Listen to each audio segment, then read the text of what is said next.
سردی بڑھتی جا رہی تھی اور وہ لڑکی ماہ نور گھٹنوں میں سردی کے روئے جا رہی تھی۔ اس کا دل غم کی شدت سے پھٹنے کو تھا۔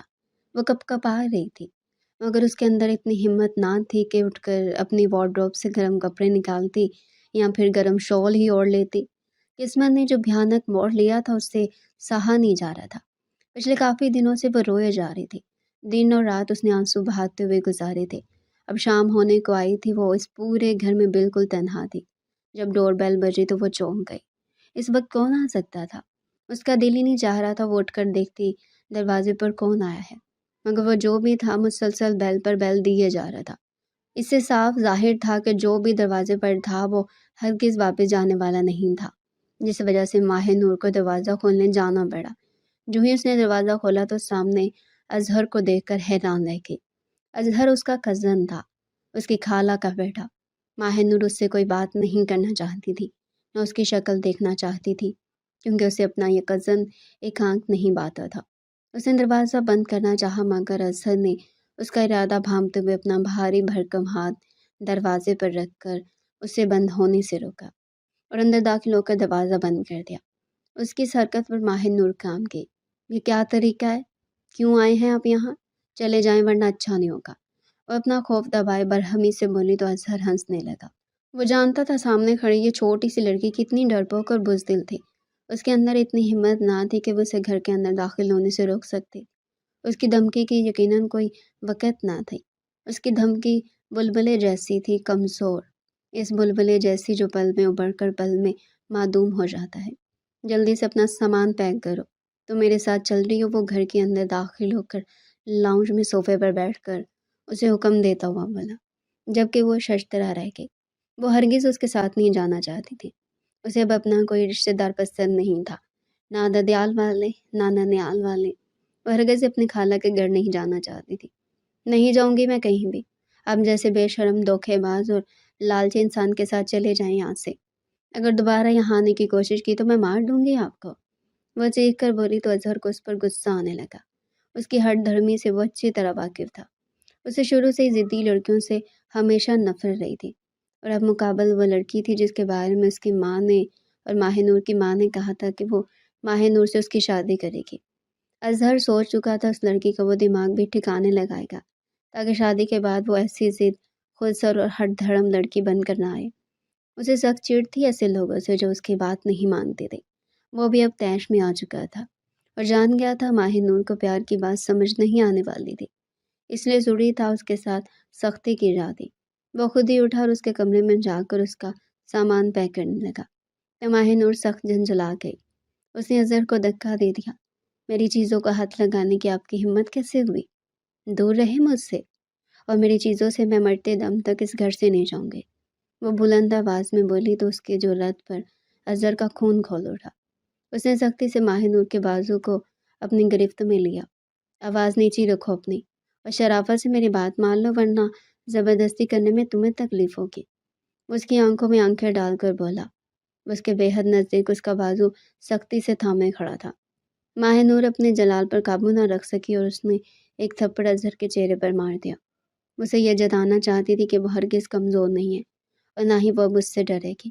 بے شک اب وہ اکیلی تھی، مگر اس اکیلے پن نے اب اس سے بزدل بنانے کے بجائے بہادر بنا دیا تھا۔ اس کی اتنی ہمت دیکھ کر اور بھی اپنے چہرے پر پڑنے والے تھپڑ نے اس کی انا پر گہرا وار کیا تھا۔ تمہاری اتنی جرأت، اب دیکھنا میں تمہارے ساتھ کیا کرتا ہوں۔ اتنی اکڑ اور غرور ہے نا تم میں، اب دیکھنا کیسے ختم کرتا ہوں میں یہ۔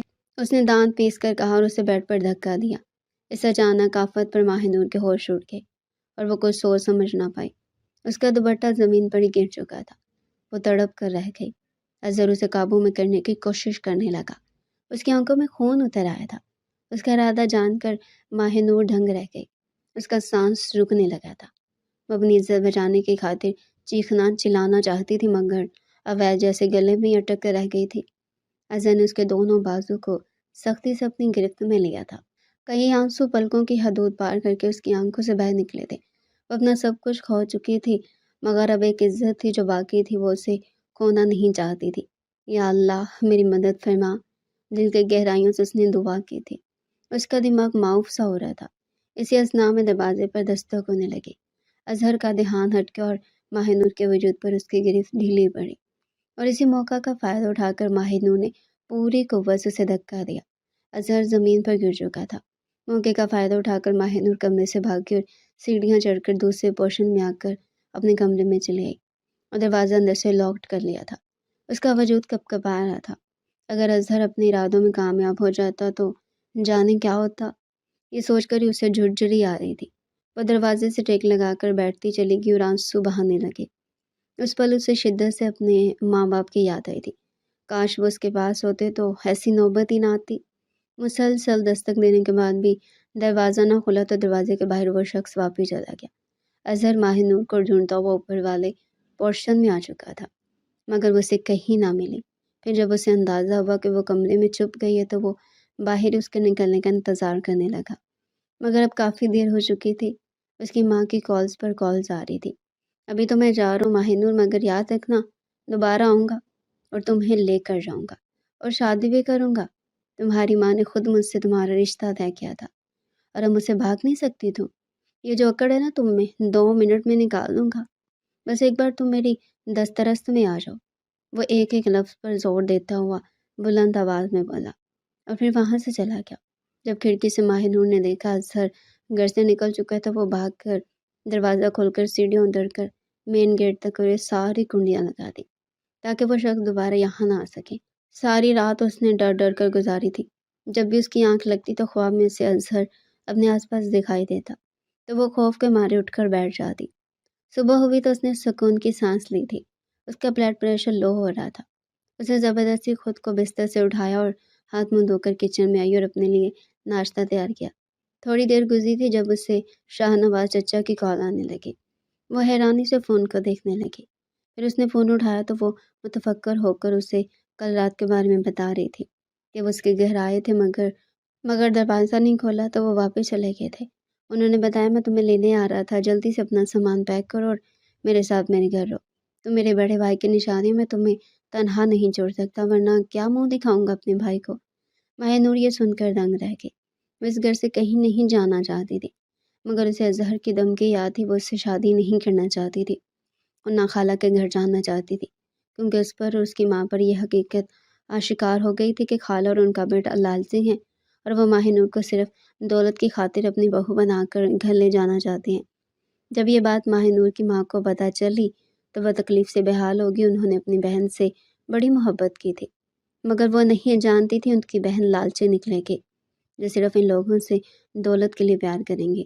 ماہ نور کو وہ رات یاد ہے کہ جب اس کی ماں نے اسے اپنے پاس بلایا تھا اور بڑی محبت سے کہا تھا، نوری بیٹا میرے جانے کے بعد تو اپنے ددیال چلی جانا، اپنے چچا کے پاس تو تنہا مت رہنا، ورنہ تو جتنی سادہ ہے نا، زمانے کی سختیاں برداشت نہیں کر سکے گی۔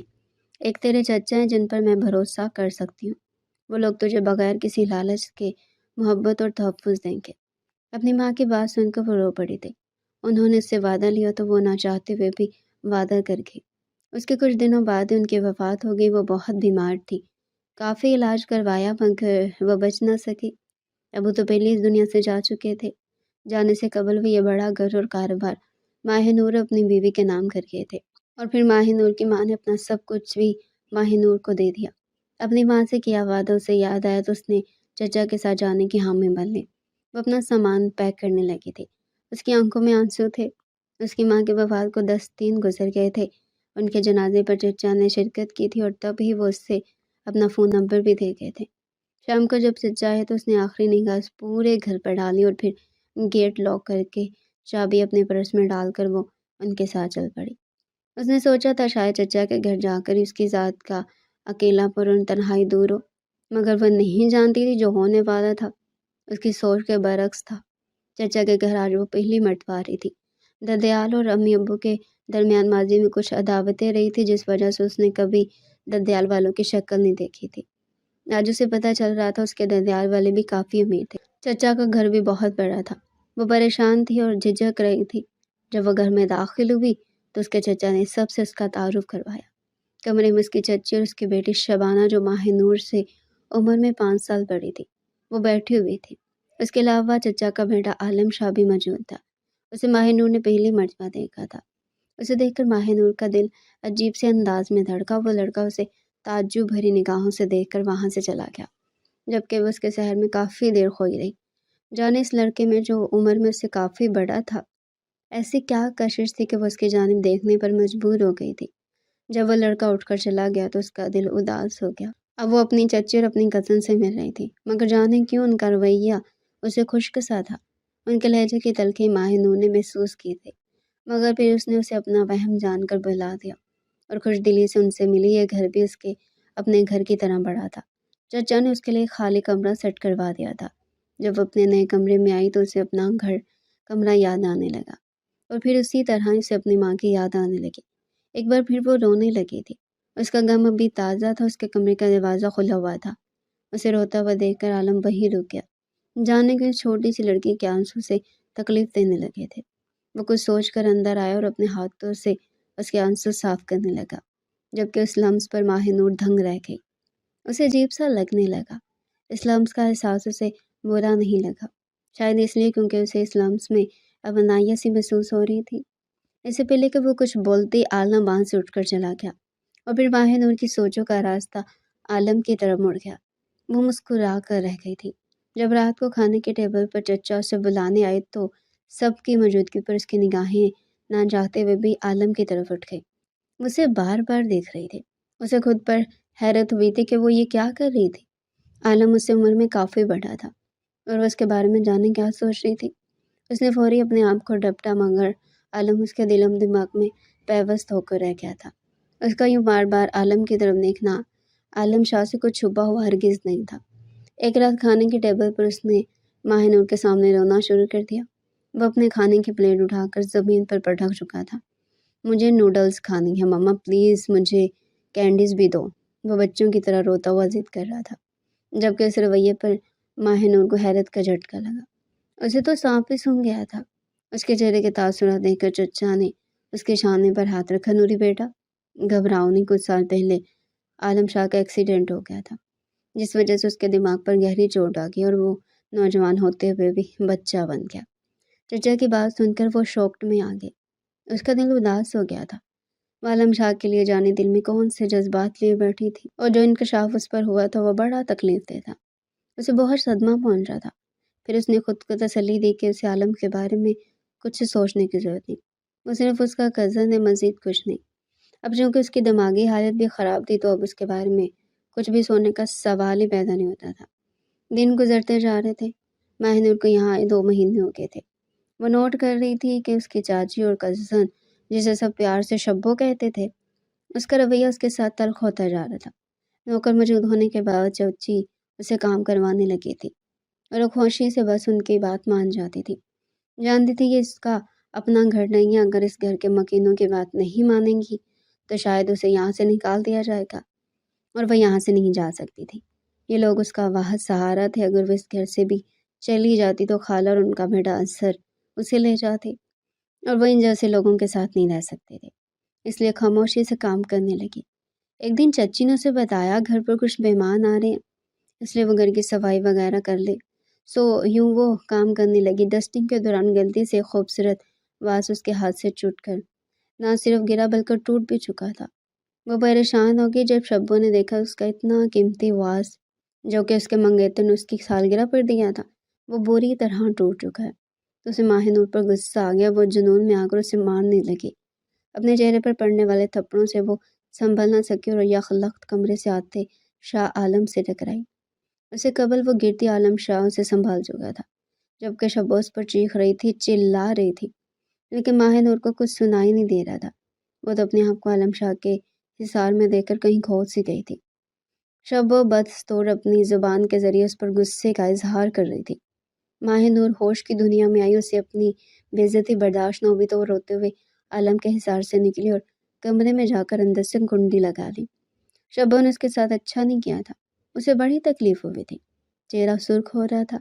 رات کو جب چچا آئے تو انہیں سارا واقعہ پتا چلا تو وہ ماہ نور کو پیار کرنے لگے اور سب کے سامنے شبو کو بری طرح ڈانٹا۔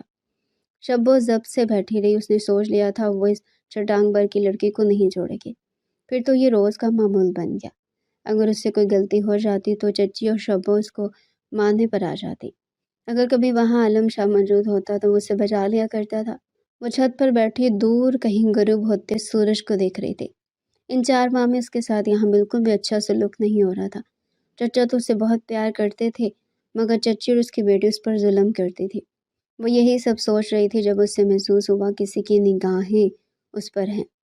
اس نے مڑ کر دیکھا تو چونک پڑی، کیونکہ اس کے قریبی عالم شاہ آ کر بیٹھ چکا تھا۔ ماہ نور کے دل کی دھڑکنیں بے ترتیب ہونے لگی۔ یہ لو ماہ نور، چائے پی لو۔ اس کی طرف چائے کا کپ بڑھاتے ہوئے نارمل سے انداز میں بولا۔ ماہ نور کو حیرانی نے آن گرا، کیونکہ عالم شاہ کے لہجے اور انداز سے ذرا بھی محسوس نہیں ہو رہا تھا کہ وہ دماغی طور پر نارمل نہیں ہے۔ ماہ نور نے دھڑکتے دل سے اس کے ہاتھ سے چائے کا کپ پکڑا۔ اس کے دل میں جو اداسی تھی نا، اب اس کی جگہ میٹھی میٹھی سی خوشی نے لے لی تھی۔ عالم شاہ بھی اب چائے پی رہا تھا۔ اس دوران وہ ایک لفظ نہیں بولا تھا۔ چائے کے خالی کپ اٹھا کر وہ وہاں سے چلا گیا، جبکہ نوری ایک بار پھر اداس ہو گئی۔ آج اسے اظہر کی جانب سے دھمکے میں میسیجز موصول ہو رہے تھے کہ اگر تم واپس نہ آئی تو میں تمہارے چچا کے گھر آ کر زبردستی لے کر جاؤں گا اور دیکھوں گا مجھے کون روکے گا۔ یہ میسیج پڑھ کر وہ ڈر چکی تھی۔ اسے وہ رات یاد آنے لگی جب اظہر اس کے ساتھ کچھ غلط کرنے والا تھا۔ اس کی ہتھیلیاں پسینے میں بھیگ گئی۔ رات کے اس پہر اسے شدید خوف محسوس ہو رہا تھا۔ پچھلے کئی دنوں سے اسے اظہر میسیج کر کے تنگ کر رہا تھا۔ اگر وہ واقعی یہاں آ کر چچا کے سامنے کوئی عذر پیش کر کے اسے لے جاتا تو کیا ہوتا؟ وہ خوف سے کانپنے لگے۔ اسے فیصلہ کیا وہ ابھی چچا سے بات کرنے جائے گی۔ 11 بج چکے تھے۔ اسے نہیں معلوم تھا چچا کام سے واپس آئے تھے یا نہیں۔ اس نے اپنے گرد شال لپیٹی اور چچا کے کمرے کی طرف آگئی، مگر جب اس نے شبو اور چچی کو کچھ باتیں کرتے ہوئے سنا تو وہیں دروازے پر رکی۔ اماں بس آپ جلدی سے عالم بھائی اور ماہ نور کی شادی کروا دیں، تاکہ ماہ نور کی ساری جائیداد ہمارے قبضے میں آ جائے۔ جب اتنی جائیداد اپنے نام لے کر میں اپنے سسرال جاؤں گی تو میری تو واہ واہ ہو جائے گی۔ سسرال میں سب لوگ میرے غلام بن کر رہیں گے اور آگے پیچھے پھریں گے۔ بس بابا کو اس بارے میں علم نہ ہو، ورنہ وہ تو اپنی لاڈلی بھتیجی کی جائیداد سے 1 روپیہ بھی نہیں دیں گے ہمیں۔ شبو اپنی دھن میں بولتی جا رہی تھی، جبکہ نوری کام کی۔ اس کی اور عالم شاہ کی شادی۔ وہ روتے ہوئے اپنے کمرے میں واپس آ گئی۔ اب اسے اندازہ ہو چکا تھا پوری دنیا ہی لالچی تھی۔ پہلے اس کی خالہ اور اظہر، اور اب چچی اور ان کی بیٹی۔ اپنے مقصد کے لیے وہ اس کی شادی اپنے پاگل بیٹے سے کروانا چاہ رہی تھی۔ اسے سوچ کر بھی شرم آنے لگی۔ اس نے تہیہ کر لیا تھا وہ اپنے ساتھ یہ ظلم نہیں ہونے دے گی۔ اگلی صبح جب چچا اس کے خیریت پوچھنے کمرے میں آئے تو اس نے اپنے کزن اظہر کے بارے میں انہیں سب کچھ بتا دیا۔ چچا میں اس کے ساتھ نہیں جانا چاہتی، اب پلیز اسے کبھی اس گھر کے اندر نہیں آنے دیجیے گا۔ وہ ان کے گلے سے لگ کر خوب رو رہی تھی۔ چچا پریشان ہو گئے۔ کچھ سوچ کر انہوں نے کہا کہ اظہر نے مجھے بھی فون پر دھمکی دی تھی، مگر میں نے سوچا نہیں تھا معاملہ اتنا سنگین ہو سکتا ہے۔ اس کا ایک ہی حل ہے کہ بیٹا تم شادی کر لو میرے بیٹے سے اور ہمیشہ میرے پاس رہو، یہاں تم محفوظ رہو گی۔ چچا کی بات سن کر وہ شاکڈ رہ گئی۔ اس نے فوری انکار کر دیا تو اسے فورس نہ کر سکی۔ اگلے دن شبو کے سسرال والے آئے تھے۔ وہ شادی کی تاریخ لینے کے لیے آئے تھے۔ چچی کے کہنے پر نوری نے چائے بنائی اور دیگر لوازمات ٹرے میں سجا کر مہمانوں کے سامنے پیش کیے۔ شبو سج دھج کر صوفے پر بیٹھی ہوئی تھی۔ جب لڑکے کی ماں نے ماہ نور کو دیکھا تو دیکھتی رہ گئی اور پھر چچی سے پوچھنے لگی کیا اس بچی کا کہیں رشتہ ہوا ہے؟ مجھے یہ اپنے چھوٹے بیٹے کے لیے پسند آ گئی ہے۔ یہ سن کر چچی، شبو، چچا اور ماہ نور دنگ رہ گئے۔ چچی گھبرا گئی اور انہوں نے فوری بات بنائی کہ اس کی منگنی میرے بیٹے عالم سے ہو چکی ہے اور شادی بھی بہت جلد از جلد ہوگی۔ یہ سن کر چچا بھی حیرت زدہ رہ گئے۔ عالم شاہ دور کھڑا یہ سب سن چکا تھا۔ وہ شدید غصے میں اپنے کمرے میں گیا تھا۔ مہمانوں کے جانے کے بعد چچا حیرت سے چچی سے پوچھنے لگے کہ نوری بیٹی اور عالم کے حوالے سے تم نے جھوٹ کیوں کہا؟ عالم اور نوری کی منگنی کب ہوئی؟ اتنا اچھا رشتہ مل رہا تھا، ماہ نور کے لیے ہاں کر دیتی تاکہ شبو کے ساتھ ماہ نور کی بھی شادی کر دیتے۔ یہ سن کر چچی بات بناتے ہوئے کہنے لگی مجھے نوری عالم کے لیے پسند ہے اور میں چاہتی ہوں جلد ان کی شادی ہو جائے۔ ہماری بھتیجی ہمارے آنکھوں کے سامنے رہے گی تو بڑا اچھا ہوگا۔ آپ کے مرحوم بھائی بھی خوش ہوں گے۔ یہ سن کر نوری گھبرا گئی، کیونکہ وہ تو سچ جانتی تھی کہ ان کا مقصد کیا تھا۔ چچی میں ابھی پڑھنا چاہتی ہوں، مجھے شادی نہیں کرنی۔ اس نے بہانہ بنایا تو چچا نے اسے سمجھایا کہ بیٹا میری بھی یہی خواہش ہے، اب تمہاری چچی بھی یہی چاہتی ہے تو تم بھی ایک دفعہ سوچ لو، میں تمہیں فورس نہیں کروں گا۔ میں سوچ چکی ہوں چچا، مجھے ابھی پڑھنا ہے، میں شادی نہیں کرنا چاہتی۔ وہ انکار کر کے کمرے میں جا چکی تھی۔ چچا نے بھی چچی کو سمجھا دیا تھا کہ نوری کو فورس نہ کیا جائے۔ وہ اس کے فیصلے کا احترام کرتے ہیں۔ یہ سن کر چچی کو آگ ہی لگ گئی۔ انہوں نے فیصلہ کر لیا تھا، وہ خود ہی ماہر نور کو منائیں گی۔ اگلے دن چچا کے کام پر جانے کے بعد چچی اس کے کمرے میں آ گئی۔ دیکھو نوری، ہم نے تمہیں اپنے گھر میں جگہ دی اور تمہیں ہر چیز میسر کی۔ اب تمہارا فرض بنتا ہے ہماری بات مانتے ہوئے عالم سے شادی کر لو۔ ہم تم سے پیار کرتے ہیں، اس لیے چاہتے ہیں تم ہمیشہ ہمارے پاس رہو۔ آخر کو تم ہماری اپنی تو ہو۔ چچی میٹھی بن کر بول رہی تھی۔ ماہر نور افسوس سے انہیں دیکھنے لگی۔ وہ جانتی تھی چچی یہ سب اپنے پیار کی وجہ سے نہیں بلکہ اپنے مطلب کی وجہ سے کر رہی تھی۔ ایسا نوری ہونے نہیں دینا چاہتی تھی۔ چچی، میں آپ کے پاگل بیٹے سے شادی نہیں کروں گی، چاہے آپ مجھے جان سے مار ڈالو۔ میں جانتی ہوں آپ کی نظر میری دولت پر ہے، اس لیے آپ اپنے پاگل بیٹے کی ضد سے شادی کرنا چاہتی ہیں۔ ویسا ہوگا جو آپ چاہیں گی، تو یہ آپ کی خوش فہمی ہے۔ وہ ایک ایک لفظ پر زور دیتے ہوئے بولی۔ وہ کسی صورت اپنے ساتھ ظلم نہیں ہونے دینا چاہتی تھی۔ آوازیں سن کر ہاتھ میں کھلونے لے کر عالم شاہ کمرے میں آ گیا۔ تمہاری شادی میرے بیٹے سے ہی ہوگی، چاہے زبردستی سے ہی۔ چچی غصے میں بولی، نہیں کروں گی میں آپ کے پاگل ذہنی مریض بیٹے سے شادی۔ اپنے اس پاگل بیٹے کے لیے آپ کوئی پاگل خانے سے بہو لے کر آئیں تو بہتر ہے۔ وہ ہمت سے بولی تو شبوں نے آگے بڑھ کر اسے بازو سے پکڑا اور مارنے لگی۔ تمہاری اتنی ہمت، اب تم میری ماں سے زبان چلاؤ گی؟ احسان فراموش۔ عالم شاہ سے برداشت نہ ہوا تو وہ ماہر نور کو بچانے بیچ میں آ گیا۔ اگر ماہر نور تم نے ہاں نہ کی تو تمہیں میں اظہر کے حوالے کر دوں گی۔ چچی کی بات سن کر ماہر نور کو سانپ سونگ گیا۔ میری بہن کو نہیں مارو ماں، یہ میری دلہن بنے گی۔ بنو گی نا نوری؟ وہ ماہر نور کی آنکھوں میں دیکھ کر بچوں کی طرح بولا۔ ماہر نور اس کی آنکھوں میں دیکھ کر آنسو بہانے لگی۔ اب وہ بے بس تھی، چچی نے اسے بے بس کر دیا تھا۔ اظہر کے پاس جانے سے بہتر ہے وہ عالم سے شادی کر لیتی۔ مجھے منظور ہے، اس نے دل پر پتھر رکھ کر کہا۔ چچی، عالم اور شبو جب اس کے کمرے سے گئے تو وہ بے تحاشا رونے لگی۔ جب چچی نے چچا جان کو بتایا کہ نوری عالم سے شادی کے لیے راضی ہے تو انہیں خوشگوار حیرت ہوئی۔ دو ماہ بعد شبو کی بھی شادی تھی، سو چچا نے سوچا کہ وہ اپنے دونوں بچوں کی شادیاں ایک ساتھ ہی نپٹا لیں گے۔ جب تک نوری کے پڑھنے کی بات تھی تو وہ شادی کے بعد بھی پڑھ سکتی تھی۔ ابھی ان کا مقصد صرف اسے تحفظ دینا تھا۔ وہ اپنے مرحوم بھائی کی محبت میں یہ سب کر رہے تھے۔ سب لوگ شادی کی تیاریاں شروع کر رہے تھے، جبکہ عالم ایک کونے میں کھڑا سب دیکھ رہا تھا۔ اس کے چہرے کے تاثرات دیکھ کر چچا اسے اپنے کمرے میں لے گئے اور اسے کچھ سمجھانے لگے۔ ان دونوں میں کسی بات پر بحث چل رہی تھی اور پھر عالم تھک ہار کر کمرے سے نکلا تھا۔ جو شادی کے دن قریب آ رہے تھے، ماہر نور کے دل میں عجیب سا ڈر محسوس، خوف پیدا ہوتا جا رہا تھا۔ اسے یاد تھا اس رات چچی اور شبو اس کی جائیداد ہتھیانے کی باتیں کر رہی تھی۔ اس نے فیصلہ کیا وہ چچا کو سب بتا دے گی۔ وہ نہیں چاہتی تھی اس کے باپ کی محبت کی محنت کی کمائی ہوئی اور اس سے چھین لیتا۔ اس کے چچا اچھے تھے، وہ ان پر بھروسہ کر سکتے تھے۔ جب ماہر نور نے سب کچھ انہیں بتایا تو وہ افسوس کرتے رہ گئے۔ انہیں اپنی بیوی اور بیٹے سے ایسی توقع نہیں تھی۔ کچھ سوچ کر انہوں نے کہا، نوری بیٹا، فلیٹ کی چابی مجھے دے دو۔ تم اور عالم شادی کر کے کچھ عرصہ وہاں رہو اور پھر جب میں کہوں واپس آ جانا۔ یہ سب بہت ضروری ہے بیٹا، تمہیں اپنے چچا پر بھروسہ ہے تو جیسا میں کہوں ویسا ہی کرو۔ چچا کی بات سن کر وہ تھوڑی پریشان ہو گئی، مگر پھر ان پر بھروسہ کر کے انہیں اپنے فلیٹ کی چابی دے دی۔ چچا جان نے اس کے فلیٹ کا چکر لگایا اور پھر اسے شادی کے حساب سے تیار کروایا۔ کچن کا سامان اور ماہر نور کی ہر چیز وہ وہاں سیٹ کروا چکے تھے۔ برات والے دن جب نکاح ہوا تو سب لوگ عجیب عجیب نگاہوں سے ماہر نور اور عالم شاہ کو دیکھنے لگے۔ لگتا ہے لڑکی میں کوئی نقص ہے، تبھی تو اس کی شادی عالم جیسے پاگل لڑکے سے ہو رہی ہے۔ ایک عورت اس کے قریب بیٹھی دوسری عورت سے کہہ رہی تھی۔ یہ سن کر جب سے ماہر نور نے آنکھیں بند کر لی۔ سب لوگ باتیں بنا رہے تو اسے بہت شرمندگی محسوس ہو رہی تھی۔ کاش میں عالم سے شادی کی حامی نہ پڑتی اور خالہ کے پاس چلی جاتی، کم از کم اس رسوائی سے تو بچ جاتی۔ اس نے مایوسی سے سوچا تھا، مگر وہ نہیں جانتی تھی جو ہونے والا تھا اس کی سوچ کے برعکس تھا۔ قبول ہے، اس نے دھڑکتے دل سے نکاح نامے پر دستخط کیے تھے۔ نکاح کے بعد اظہر بھی وہاں پہنچ چکا تھا۔ وہ انگارہ برساتی نگاہوں سے اسے دیکھ رہا تھا۔ اسے دیکھ کر ماہر نور کے ہوش اڑ گئے۔ وہ چلتا ہوا چچا کے قریب آ گیا۔ عالم اور ماہر نور بھی وہیں موجود تھے۔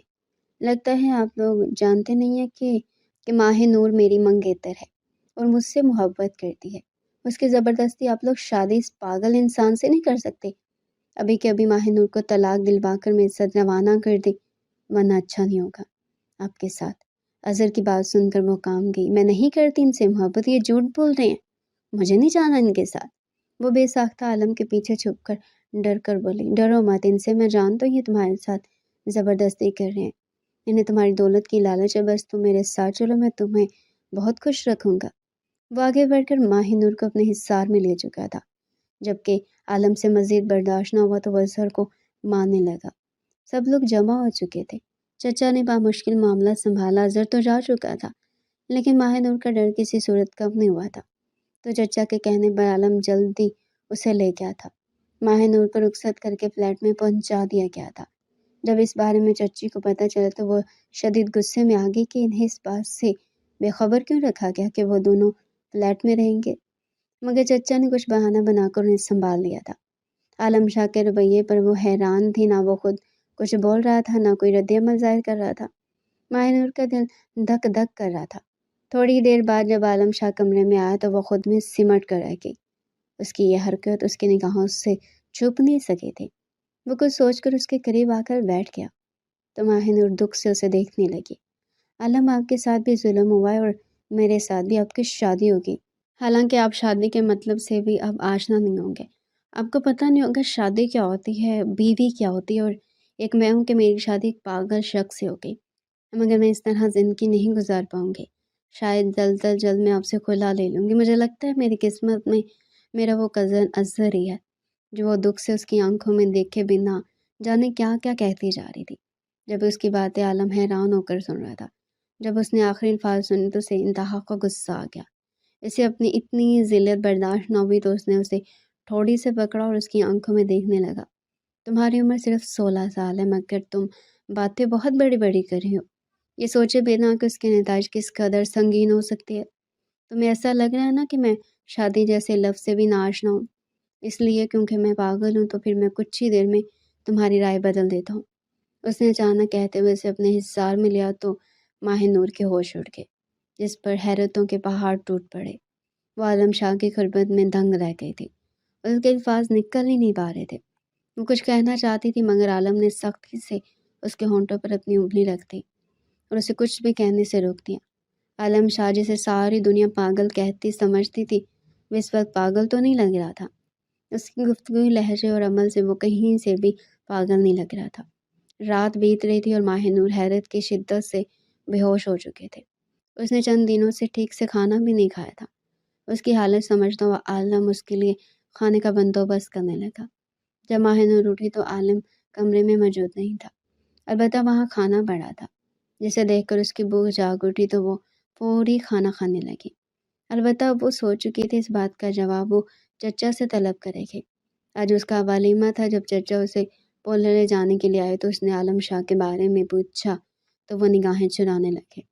انہوں نے کہا، نوری بیٹا، مجھ سے کچھ مت پوچھو کیونکہ میں تمہیں کچھ نہیں بتا سکوں گا، البتہ عالم کی خاموشی ٹوٹنے کا انتظار کرو، وہ تمہیں خود سچ بتا دے گا۔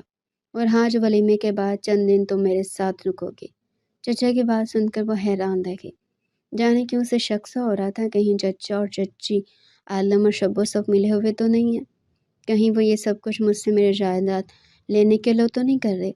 وہ گھبرا کر سوچنے لگی۔ اس لمحے اسے بہت تکلیف ہوئی اور اس نے دل سے دعا کی کہ اس کے چچا اسے کبھی دھوکہ نہ دے۔ اگر ایسا ہوا تو وہ جی نہیں پائے گی۔ اب مزید لوگوں سے دھوکہ کھانے کی اس میں ہمت ہی نہیں تھی۔ ماہ نور کو حیرانی ہوئی جب ولیمے والے دن بھی عالم بچوں کی طرح سب کو کہنے لگا، یہ میری چھوٹی سی دلہن ہے، یہ میرے لیے کھلونے بھی لائے گی اور کینڈیز بھی۔ یہ سن کر وہ حیرت زدہ رہ گئی۔ کل رات تو عالم کا جو نیا روپ اس کے سامنے آیا تھا، اسے تو وہ کچھ اور ہی سمجھ بیٹھی تھی، اور آج عالم سب کے سامنے بچہ بن رہا تھا۔ ایسا کیوں تھا؟ سب لوگ افسوس بھری نگاہوں سے ماہ نور کو دیکھ رہے تھے اور کہہ رہے تھے، کتنا ظلم ہوا اس لڑکی کے ساتھ۔ وہ سب کی باتیں بامشکل برداشت کر رہے تھے جب وہ چچا کے ساتھ گہرائی شب و بیاہ چکی تھی۔ ان دونوں کی بارات، ولیمہ اور رخصتی ایک ہی ساتھ ہوئی تھی اور اب وہ دونوں ہی 15 دن کے لیے اس گھر میں رہنے والی تھی۔ عالم کہاں ہے؟ چچی نے چچا سے پوچھا تو وہ کہنے لگے، کل رات عالم کو دورہ پڑ گیا تھا جس وجہ سے وہ میرے ساتھ تھا۔ آج زبردستی اسے ٹریٹمنٹ کے لیے ہسپتال چھوڑ کر آیا ہوں، 15 دنوں تک واپس آ جائے گا وہ۔ چچا کی بات سن کر ماہ نور کو شاکڈ رہ گئی۔ وہ جھوٹ کیوں بول رہے تھے؟ وہ نہیں جانتی تھی، مگر اسے ایک نئی پریشانی نے آن گھیرا تھا۔ اپنے کمرے میں آ کر وہ عالم کے بارے میں سوچنے لگے جب اس کا شوہر بن چکا تھا۔ پہلے جس عالم کو وہ جانتی تھی وہ عمر میں جوان ہونے کے باوجود دماغی طور پر بچہ تھا، اور اپنے رویے سے بھی وہ ایک بچہ ہی معلوم ہوتا تھا۔ مگر جو کچھ عالم نے شادی کی رات کہا اور اسے ایک نیا تعلق بنایا، اس کے بعد تو وہ کہیں سے بچہ نہیں لگ رہا تھا۔ یہ 15 دن اس نے اسی سوچ مچار میں گزار لیے۔ آج رات جب وہ سو رہی تھی تو اسے اپنے بازوؤں اور پھر گردن پر کسی کا لمس محسوس ہوا۔ کسی نے اس کا ہاتھ اپنے ہاتھ میں لیا تھا۔ وہ نیند میں ڈر گئے تھے۔ کون تھا جو اس کے اس قدر قریب آ گیا تھا؟ اس کے دماغ میں اس رات والا منظر گھومنے لگا جب اظہر نے اس کے ساتھ زبردستی کرنے کی کوشش کی تھی۔ اظہر کے بارے میں سوچ کر اس کے پیروں تلے سے زمین نکل گئی۔ کیا اظہر یہاں تک پہنچ چکا تھا؟ وہ خوف سے کانپی اور اس سے قبل وہ چینک اٹھتی عالم اس کے لبوں پر اپنے ہاتھ رکھ چکا تھا۔ چیخنا مت نوری، میں ہوں تمہارا شوہر عالم۔ اس کی بات سن کر وہ خوف سے تھا گئی۔ عالم اس کو حصار میں لیے اس کے ساتھ لیٹ کر اب خود کو سو چکا تھا، جبکہ ماہ نور کی نیند اٹھ چکی تھی۔ صبح عالم ایک بار پھر سب کے سامنے بچہ بن رہا تھا۔ ماہ نور لب بھینج کر رہ گئے تھے۔ آج اس نے فیصلہ کر لیا تھا وہ گھر جا کر عالم سے اس بارے میں تفصیل سے بات کرے گی۔ جب رات کو چچا اسے فلیٹ میں چھوڑ کر گئی تو وہ اپنے کمرے میں آ گئی اور عالم سے بات کرنے کے بارے میں سوچنے لگی۔ جب وہ کمرے میں آیا تو اس کے دل کی دھڑکنیں تیز ہو گئی۔ اس کے ہاتھ میں 2 کپ کافی کے تھے۔ یہ لو نوری، تمہیں کافی پسند ہے نا؟ بابا سے تمہیں بات کرتے ہوئے سنا تھا تو سوچا میں آج بیوی کی خدمت ہی کر لوں۔ وہ مسکرا کر بولتا ہوا اسے دیکھ رہا تھا۔ اس کا رویہ ایک بار پھر بدل چکا تھا۔ ماہ نور نے گہری سانس لی اور خود کو عالم سے بات کرنے کے لیے تیار کیا۔ عالم، آپ کے کتنے روپ ہیں؟ مجھے سچ سچ بتا دیں، یہ کیا ہے سب؟ آپ میرے سامنے بالکل ٹھیک ہوتے ہیں مگر باقی سب کے سامنے بچے بن جاتے ہیں۔ ایسا کیا ہے جس میں انجان ہوں؟ مجھے سچ سننا ہے، اور اگر آپ نے مجھے کچھ نہ بتایا تو میں یہاں سے بھاگ کر اپنی خالہ کے پاس چلی جاؤں گی، ہمیشہ کے لیے۔ وہ بات کرتے کرتے یکلخت آنسو بہانے لگی تو عالم خاموشی سے اسے دیکھنے لگا۔ وہ اس کی بیوی تھی، اس لیے اس کا حق تھا وہ سچائی کو جانتی۔ عالم نے آج اسے سچائی بتانے کا ارادہ کر لیا تھا۔ اس نے کافی ختم کی تو عالم نے اس کا ہاتھ پکڑ لیا۔ وہ اب اسے سچائی بتا رہا تھا۔ اس نے کہا، یہ چند سال پہلے کی بات ہے، مجھے ایک لڑکی سے شدت کی محبت ہو گئی تھی۔ وہ بھی مجھ سے محبت کے دعوے کرتی تھی اور اکثر پیسوں کی کمی کا ذکر کر کے وہ مجھ سے پیسے مانگا کرتی تھی، اور میں اس کی محبت میں اتنا اندھا ہو گیا تھا کہ کچھ جان ہی نہ سکا۔ وہ جتنے پیسے مانگتے مجھے دے دیتا تھا۔ اپنی محبت کے بارے میں جب بابا کو میں نے بتایا تو انہوں نے خواہش ظاہر کی وہ اس لڑکے سے ملنا چاہتے ہیں۔ جب بابا اس سے ملے تو وہ انہیں پسند ہی نہیں آئی۔ انہوں نے مجھے صاف کہہ دیا تو اس لڑکی کو چھوڑ دو کیونکہ یہ صرف تمہاری دولت سے محبت کرتی ہے، تم سے نہیں۔ بابا کی بات سن کر میں ان سے خفا ہو گیا کیونکہ مجھے اس لڑکی پر پورا یقین تھا۔ میں اس کے خلاف ایک لفظ نہیں سننا چاہتا تھا۔ پھر ایک دن میں نے اسے کسی لڑکے کے ساتھ گھومتے ہوئے دیکھا تو میرا دل یکلخت ٹوٹ گیا۔ میں نے جب کال پر اس لڑکے کے بارے میں پوچھا تو اول تو وہ مکر گئی، مگر جب سختی کی تو وہ کہنے لگی وہ صرف اس کا کزن تھا۔ میں نے پھر سے اس پر اعتماد کر لیا، مگر پھر آہستہ آہستہ مجھے بھی اس بات کا یقین ہونے لگا کہ وہ میرے ساتھ دھوکہ کر رہی ہے۔ اور پھر جب ایک دن اس نے مجھ سے مطالبہ کیا کہ اگر میں اس سے محبت کرتا ہوں تو اپنے باپ کے آفس کے کچھ شیئرز اس کے نام کر دوں، تو مجھے پکا یقین ہو گیا وہ میرے پیسوں سے محبت کرتی ہے۔ میں نے اسے منع کر دیا تو اس نے مجھے ہر جگہ سے بلاک کر دیا۔ اس کے بعد وہ مجھے اس لڑکے کے ساتھ نظر آنے لگے تھے۔ اس نے اس سے شادی بھی کر لی تھی۔ ایک دن میرے سامنے اس کی دھوکے بازی کھل گئی تھی، تب سے ہی مجھے لڑکی ذات سے شدت سے نفرت ہو گئی اور میں نے اپنے دل کا دروازے کسی بھی لڑکی کے لیے ہمیشہ کے لیے بند کر دیے۔ اس کے بعد سے مجھے سب سے نفرت ہو گئی۔ میں نے اپنی پڑھائی مکمل کی اور پھر ملک کی خدمت کرتے ہوئے ایک جاسوس بن گیا۔ میرے کام کا تقاضا تھا کہ کچھ سال میں اپنی پہچان چھپا کر رکھوں تاکہ جس مشن میں ہم پڑ چکے ہیں اس میں کامیابی حاصل کر سکے۔